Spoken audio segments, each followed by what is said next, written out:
Another episode, another wrestler. You know, this podcast wasn't created with the intent to just be a wrestling podcast, but being as entrenched in the wrestling community as I am and loving the sport like I do want to share these conversations and give access to some of the absolute best in the sport. Whether you're a wrestling fan or not, I do hope there's a lot you can take away from these episodes. And listen, rest assured, we've got some non-wrestlers lined up to do the show. Today, though, a New Jersey legend, 2019 NCAA champion with Rutgers, Anthony Ashnault stops by. Before we get into it with Anthony, though, let's roll the intro. It's BASCHAMANIA! Let me tell you something, brother. He gave us everything he had in him tonight. What you gonna do when BASCHAMANIA runs wild on? Oh, it's gonna be a good one. And business just picked up here on the podcast. Oh, yeah. Man, I love that intro. All right, let's bring in Anthony to the conversation. Anthony, what's up, man? How are you? What's going on, man? Excited to be on. You've had a busy summer. And I know this because we just became friends a few months ago. We worked on your website. We've been doing the Scrap Life stuff. So I'm still learning the Anthony Ashnault story. Yeah. Tell me a little bit, take me back just a little bit to when you were younger, how it started. Because I'm curious at that backstory. All I really know is you collegiately. Right. And Don kind of filled me in because he's obviously the Don of New Jersey wrestling. So he knows, and he's always said, Anthony's literally one of the biggest names, one of the biggest faces, one of the biggest personalities in Jersey. But take me back to, younger, how it started. I'm curious about that. Well, I feel like I had a big advantage, a lot of wrestlers that come from, families of wrestlers where it's, you got an older brother and an older cousin that's a couple years older and you're going to the tournaments. I feel like I was the three-year-old, 4-year-old, 5-year-old kid with the Game Boy on the side of the mat. I didn't be on the bleachers with kids my age playing wall ball and stuff. And I was just always exposed to high-level wrestling. I mean, my older brother was 6 years older than me. So by the time he's getting to high school states, I'm only in 5th grade. And I get to be in, not just going, but I'm invested. I want to see him do well. And I'm looking, absorbing all these techniques that I probably didn't even think that I was, but it was just almost natural because I was so invested in what my brother, people in my family were wrestling. I grew up in a town of South Plainfield where it's the numbers for wrestling are almost more than Pop Warner football and baseball. It's the sport, and it was just fun. It was always a good time. It was fun. It was going to practice with my friends. It wasn't why are you making me go to practice? It was can I go to more practices? Why is there only 2 practices a week? I want to go more. That was just always what it was like for me. It was easy, and I think a lot of it came from a family that was wrestling, and I was just around it without they had to pull me back more than I was pulling myself back. So then you said it came easy for you, which it seems you're a natural, it seems, but at what point would you say it wasn't so easy? Or did you always feel like you were ahead of that curve where it was easier for you than most? I was definitely ahead of that curve and until high school. And then high school, I also feel I put in the work and the time, and when it started going from just a little kid having fun to having real life goals and winning a state championship so I could go to better colleges and wrestle in Division I, when it started becoming real life, I feel I might have had an advantage, but at that point it's if you don't work hard, talent's not going to get you there alone. You got to still put the work in, and you still got to do the things that you got to do to be a champion. You can't just be gifted and go all the way to the highest level and accomplish your lifelong goals. I felt so. Yeah, I might have had a head start my whole life, but at the end of the day, once I got to high school, I feel that curve is the same. Everyone has equal playing field, equal opportunities, and that's how I feel about it. And then you were the first 4-time undefeated New Jersey State champion, right? Yeah. Did you feel there was a lot of pressure maybe after 1 year or 2 years of it? Were you still having fun doing it, or did it start feeling there was pressure, or what?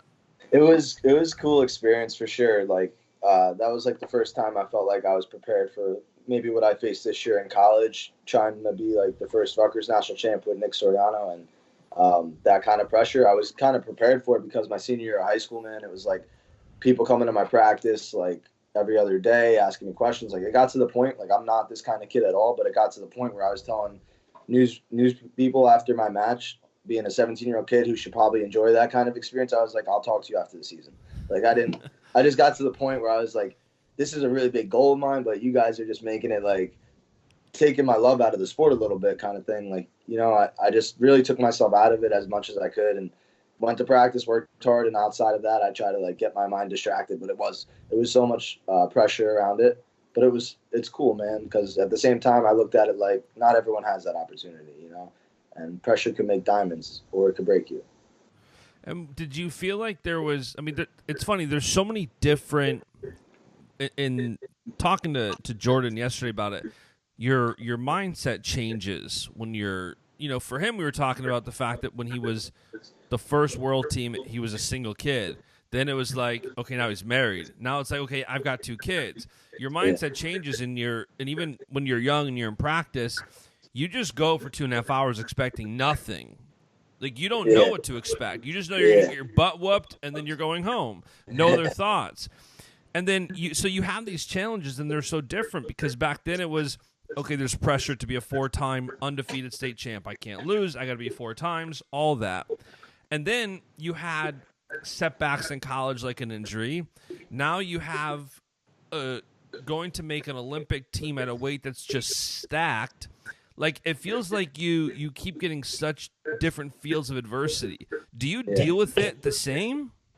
I think you just your mind gets molded, like more molded and more molded to a point where it's just like, you're like David Goggins and you just feel like a hard human shell. Like all this adversity gets thrown at you, but it doesn't faze you. It phases you less and less as you get older. And I feel like more experience, more mature, like not in everything in my life, but like for wrestling, at least, I feel like it's something I was very consistent in, and I just kept growing and growing my mind, growing my body spiritually, and just like really just making that mold so hard that if adversity gets thrown at me, no matter what it is, just having that strong belief that I could get through it and I could like envision myself getting to where I want to get to. And I was telling the kids today, like at a clinic, you know, like just because you're not better than someone lining up across the mat does not mean you can't go beat someone. Like you could have the belief, you could have a great game plan. Like you could not, there's upsets every year in the national tournament in every sport, no matter what it is. So it's like that kind of mindset, you know, adversity gets thrown at you. It doesn't matter. Like things don't have to go perfect for you to get to where you want to get to. It's going to make you better.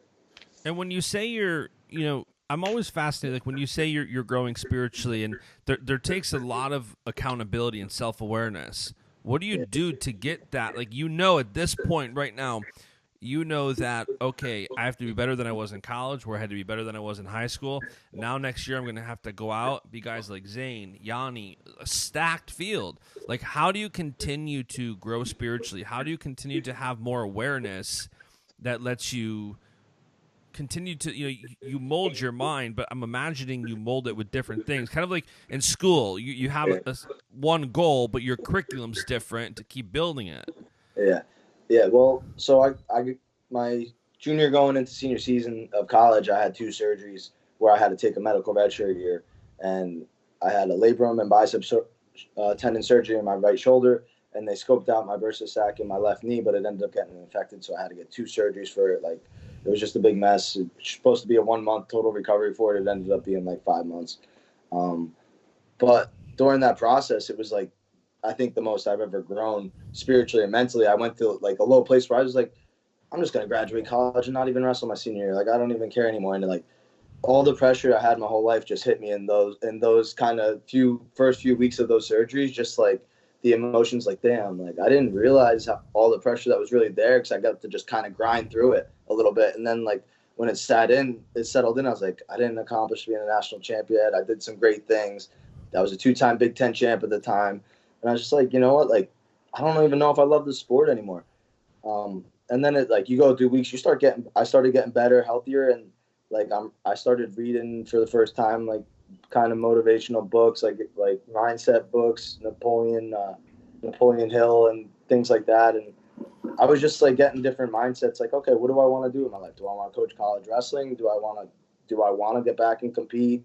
Do I want to move on and work in New York City, like Philadelphia? Like, I have a great area where I live in, a great community that I kind of networked well. I could have a lot of options. And then as it set in, I was like, I felt like I was needing wrestling during all that time before that.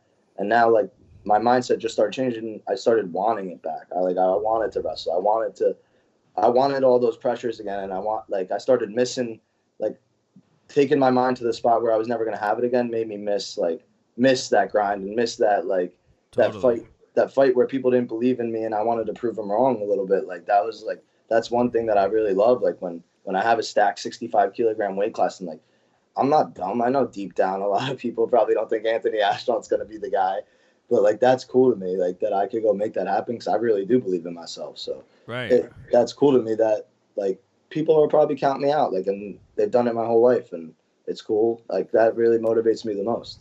But it's funny because, you're in, I think, one of the most unique wrestling areas in the country where it's like somebody nationally might be counting you out.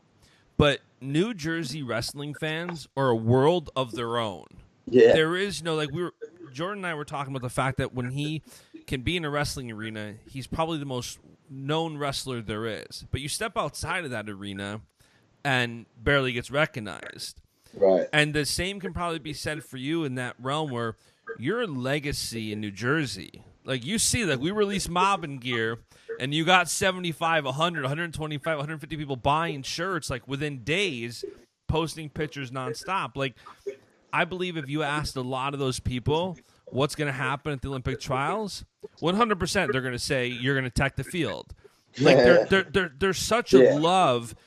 Do you feel that? Like, Oh yeah. I don't want to say do you feel the love, because obviously that's a given, but there is, and I believe I remember that you turned down, like, Penn State, Iowa, all those schools to stay in Jersey. Do you feel like that's your advantage? Like, you have Jersey in your corner. You know what I mean? Yeah, 100%, man. Like, I'm going to these clinics, and like these kids are just, like, some of them are, like, starstruck a little, and it's like I think of myself as just, like, a normal person, and like Jordan saying, like, you walk out of the wrestling arena, no one notices you, and they're like, sometimes you go to these clinics and you see these little kids and they're memorized, and, like, the parents are memorized, and the mom wants to take a picture, and it's like, whoa, it's like I didn't even realize, like, you have all these influence. Like, when I started doing clinics in college, it's probably the first time I realized, like, okay, like, this is, like, a lot bigger than just me, that I stayed in New Jersey and I did it for Rutgers. Like, this year especially, like, I'm after nationals and doing these clinics, it's like these kids are just, like, they don't even know who I am, but they're so invested in just, like, being a part of that culture. And it's sick, man. Like, you go around New Jersey, winning a national champ, being a national champ for New Jersey, I just think it goes so much farther than maybe some of the guys that are 2-time national champs, 3-time national champs out there.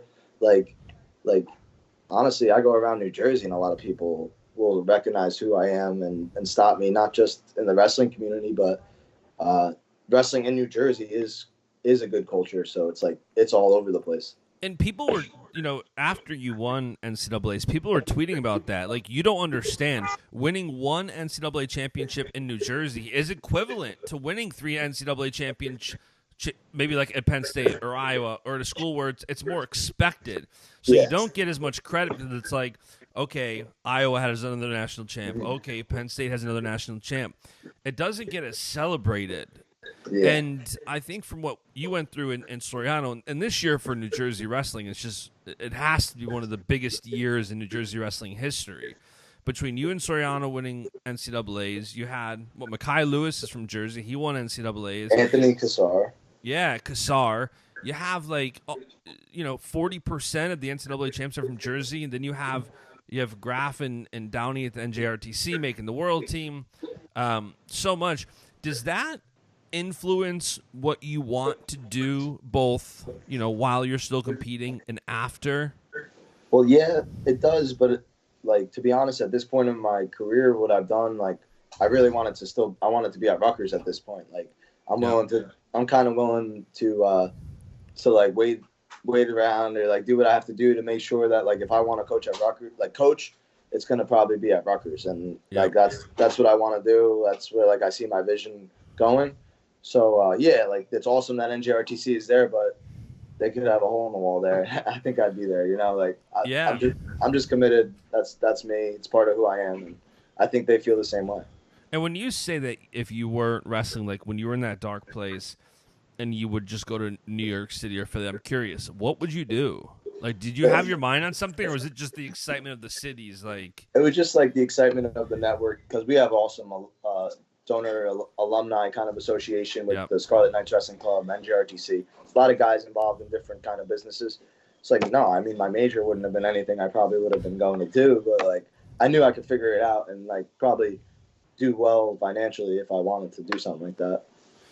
So then, do you have, aside from coaching, do you have other specific goals of things you want to accomplish? Like, I know you want to be a world champion. I know you want to be an Olympic champion. Do you have other things you want to do? Like, do you have either business aspirations or things you want to do on the business side that you're like looking forward to?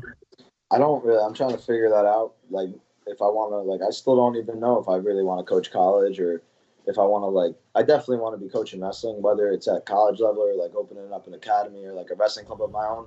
That's like the decision right now I feel like I'm playing with. I'm in school for sports, like business, sports administration. So in my master's program. So like at the end of the day, in 20 years, if I'm done with it, I could kind of go into an administration role. It's like, that would be a long-term plan. Like on paper, that looks good and it sounds good. But like, to be honest, like I just want to be around wrestling right now. Like in the next 5-10 years, I want to be around it and helping and definitely working with the highest level of athlete. And I imagine too, like especially within Jersey, like you're idolized. You're looked at like you're at the pinnacle. Like you've done it, you've made it. Do you still feel like you have a lot to prove from a standpoint of, you know, it's obviously it's hard to be hungry when you're full and when you've had success. Do you stay that hungry for the next step? Like I imagine after, you know, you have such an amazing accomplishment at the high school level, now at the collegiate level, I can't fathom because I've never had success that high. So I don't know what it's like to like hit a pinnacle and then, you know, try to stay hungry for that next pinnacle. Well, there's a couple layers to that answer. Like the foremost in my mind is I had surgery 3 months ago, so I haven't been wrestling in 3 months. I haven't been like lifting like I like to lift, but I've been able to stay in shape, but not what I'm used to. So like the hunger to wrestle is there. Like I haven't been on the mats. I'm watching all these guys make world teams. I'm watching 2 of my teammates at NJRTC do well. Like, and another layer to it, I'm seeing 2 of my NJRTC athletes make the world team. I'm training with those guys. Like I'm kind of used to being the guy. Like I want to be the guy. Like not that I'm envious. Like I'm very, very happy that I want them to win world gold medals this year and be the guy in the Olympics as well. But like also I want to be doing that, and I want to be doing that for Rutgers and like for myself and accomplishing my life goals. So there's that too. That's the hunger of seeing them. And the last layer I feel like is seeing like all these really good guys at 65 kilograms do well, and like people kind of like probably like, okay, Ashnault was supposed to win the Nationals this year, ranked number 1, beat Kaladze pretty handily, Jordan 3 times, but people haven't seen Ashnault like wrestle Yanni, Zane, Jordan Oliver, like Frank Monero, Ironman. Like I never consistently beat those kind of guys yet. So I'm really excited to like get my hand in there and dabble in that weight. Because that's a new challenge in its entirety, I guess, when you have a new field of competitors that you can now go after. It's different. Like you said, you were focused on Jordan and Kaladze, and now you have a different category. Do you adjust your mentality for that, or do you double down on what you did? You know, even though the field of competitors is different, do you double down on what you trained your mentality to beat those other guys? I got work I gotta put in. I know I have wrestling skills I need to improve. I like have areas I need to get better in with flexibility and things. And I feel like I'm aware of what they are. I also trust my coaches. But at the same time, like I was competing with those guys. So my mentality is that I'm ready. When I'm ready to clear, like I don't care if I get beat up in practice. Like I'm going into the match with Zane, not thinking I'm beating him, with Yanni, like thinking I'm getting my hand raised at the end. I could train for 2 days, and I think I'd still like believe that. Like, of course, I'll have negative thoughts about it, but like, I could usually combat them pretty quickly at this point in my life to make them positive thoughts. I wrestled with like Zane my whole life too, so that makes me confident too. Like, I saw him, I wrestled him through high school. Obviously, he's a different kid now, but like, some things don't change. You know? Yeah, no, I get it. And when you speak of like positivity, I imagine that like you have two extreme opposites. You know, like we talked about how Jersey is completely behind your corner, and you talk about how you have other people who are probably completely writing you off. And didn't you? Was it last year in college that you just kind of deleted your social accounts? Yeah. What led to that? Was it like negativity, or was it just a distraction, or what led to that? It was more of a distraction. Like college, you got a lot of different things going on, and I just wanted to like. My goal was to win the NCAA title. I felt pressure from it. I went through a lot of different ups and downs mentally about it, about just kind of obsessing over it, making it something that's totally not, like making it like a godly thing when it's not, just being wrestling in general and winning a title. So really it was just like, I gotta just like love the sport this year. Like I want to enjoy my teammates my last year. Like you don't, like I get to go compete for something greater, United States of America, but you don't have teammates like you do in college and high school ever again. Like that, I'm not going to get those moments back. I just felt like I didn't do what I wanted to do in the first 5 years with that kind of stuff as a team, as a leader on the team. Like, and I just wanted to take advantage and be the guy and really like accomplish my full potential. Really, I felt like I never went out in a match and like really let it rip and felt free. And then like, this whole year, it just felt great to go out and just crush it. And then after the season, I put my social media back up and it popped off, and now it's definitely a big distraction too. But at this point in my life, I kind of need it for what I'm doing. I need to be like, I have a big fan base, and I like that they could see what I'm doing and I could see what they're doing. They're posting mobbing shirts, I'm posting them up on my stuff. Yeah. Honestly, it creates a bigger fan base for myself as well, so it's good. It does, and I think it's another thing Jordan and I were discussing is you have to use social media nowadays to grow your brand. Otherwise, there's wrestlers who they don't do it, and the minute they're done competing, the relevancy goes away. And now you didn't do all that you could to set yourself up to maybe you don't have to have a goal to go buy a jet, but you can have a goal to say, while I'm as relevant as I'm ever going to be right now, let me try to do as much as I can to set myself up to take care of my future family, future kids, all that. That's what I think about doing these camps every day. Yeah.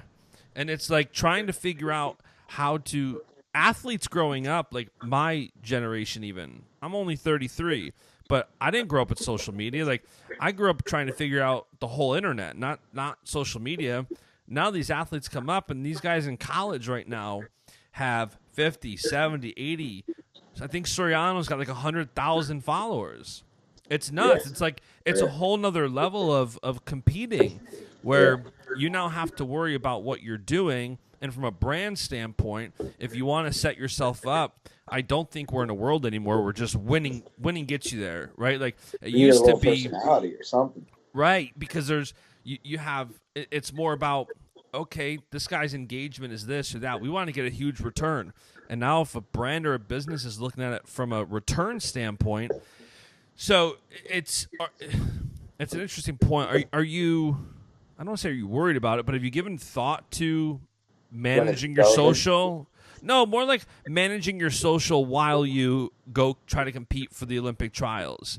Like this goal is as big as your other goals, and I think it's now kind of more of a requirement that you got to be on social, right? So it's gonna start changing to like me working out and me like at wrestling practice and like more things of me like actually like with the vision of winning the Olympics, not with the vision of helping kids and recovering and going to PT and going to different places and showing face. It's like that's kind of just the phase I'm in right now, and it's a good thing I'm hurt because I could get it all out of the way and crush it. And when the time comes in probably like September when I can start really pushing, then I'm gonna, and like I'll be ready to go and wrestle. And it's probably gonna be a little distraction because like think about it, I wrestled the best I wrestled ever, and I had no social media. So I mean, I'm sure I'm gonna have to go through ups and downs and learn what I got to do. But I got a great team of people that will like friends and different people that tell me straight to my face like issues or problems in my life. So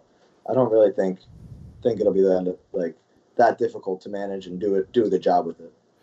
And excuse me, are you still in classes at Rutgers? When do you? Yeah, I have one more semester of grad school. So when's that end? In like December, January, something like that? Early December. and then you do like a work study for one whole semester. Like it's a 6 credit kind of internship, but you could get paid.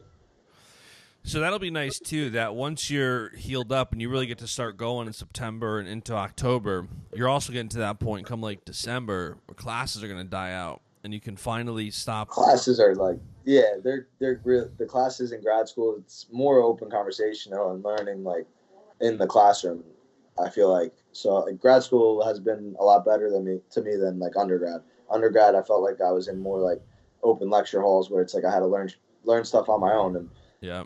In grad school, bro, they want to see you succeed. They want to see you get your dream job. So it's like it's very motivating. You know? So it's not really a distraction then from. It helps me in my really? Like we have guest speakers all the time that are NFL players. Like we've had some really good people come in and different topics that we talk about. It's a sports business program, so it ties right in.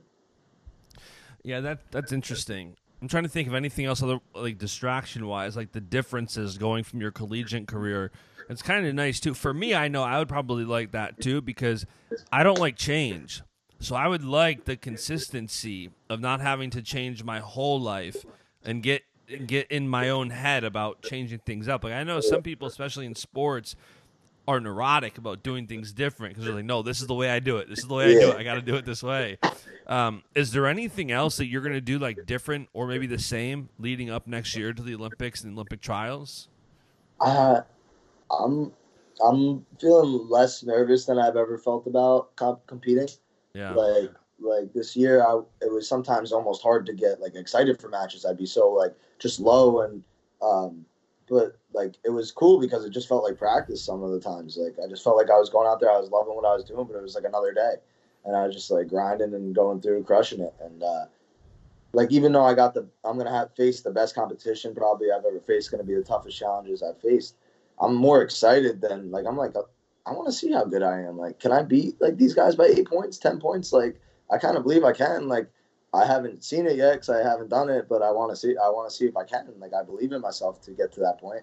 So it's exciting to see where I can get to.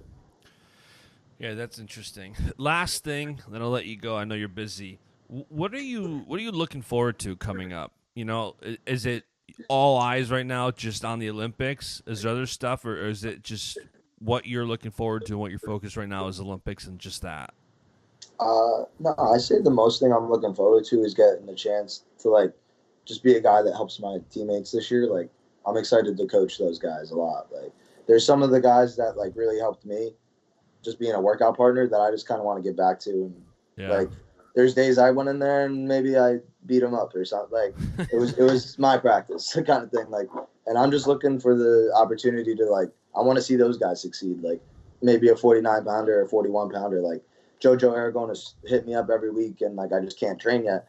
And I want to go in there and help his technique and whatever I could do with him. And if I need to be like a mentor kind of guy, like I'm excited for that. Yeah, that's interesting. It's also like I feel like I left Rutgers in this place where like we could do some really, really cool things. So I want to make sure that happens. Yeah, the attention is definitely on New Jersey right now. I think more than anywhere in the country, you know, you have. Iowa's like always so close. Penn State right now is so dominant. But you have like a lot of excitement coming from New Jersey at all levels, especially with what Rutgers is doing on a collegiate level. So it'll be interesting. That AJ Ferrari commitment, man. He's got to make a commitment. I can't keep looking at his stories. This is unreal. How far away you think he is from making a decision? Dude, I don't know. What is this turning into, college football? That's what last year. I remember getting into an argument. I won't mention his name, but last year there was a kid taking pictures at different schools. And I said something, and I wasn't trying to be disrespectful at all. I'm just like, it's so foreign to me. I've never had that success, so I can't comment on it. But I'm like, you're taking pictures at a college you might not even go to, like in their uniforms? Yeah. Like, I don't know. I've never been there, so I obviously can't comment on it with certainty, but it's definitely a weird thing to look at and try to understand. But I guess, listen, the more hype, I guess, the better for the sport. That kind of stuff always just turned me off. Like, there was coaches that'll, like, send, when you're getting recruited, they'll send you, like, your mural on the wall, national champion. I thought that was freaky. One coach sent me that, and the next day I called that school, and I was like, I'm not interested. And he's like, why? And I was just like, just not interested. But like really deep down, I was like, I felt weirded out. Yeah, it's interesting. Recruiting is a game. It's definitely like a lifestyle. It's hard to so many different personalities of high school kids now. You like have to play different roles. Yeah, it's interesting. It's a different athlete, I feel like. Yeah. All right, cool, man. Well, listen, I know you're at the shore, so I'll let you head outside and relax a bit. So, listen, thank you for taking the time to come on today. Thanks, bro. Thanks for having me, man. You can see why Anthony is so popular, especially within New Jersey. He's an awesome kid, just very down to earth, and especially from a wrestling standpoint, he's hard to root against. Going back to the beginning of this podcast real quick, while I'm not sure if this podcast will just be wrestlers, I do want to keep the wrestling train rolling a little bit. I'll give you a spoiler, let you know that the next episode will be another NCAA champion, and he's got a hell of a story too. That champion being Seth Gross. Seth has such a story of redemption. It's going to be another good one. As for today, though, that's the show.